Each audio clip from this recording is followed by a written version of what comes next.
Self-care and love. In order to love, you have to be able to love two different beings at once.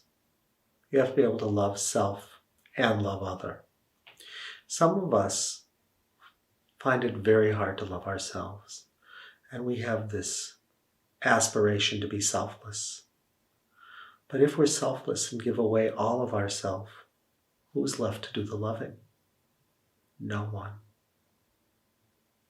But some of us really are very self-oriented, and so we look to see what we can get for ourselves.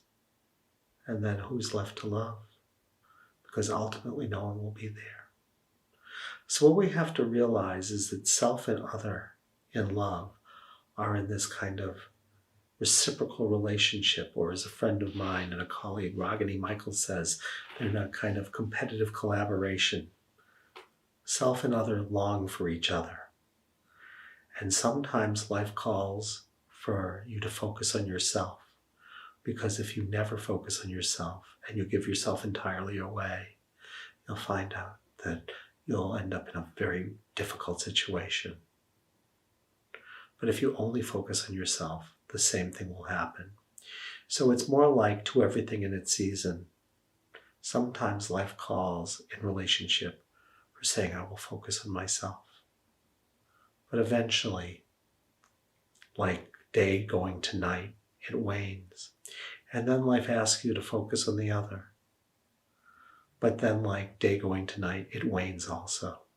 So you have to be able to move from self to other, to self to other, in an evolving infinity loop. And if that doesn't happen in a relationship, people polarize, and one becomes the one who gets all the focus on self, the other gets all the focus on other. And invariably what happens then is something profoundly destructive, because you get into a closed loop. There's no possibility for movement.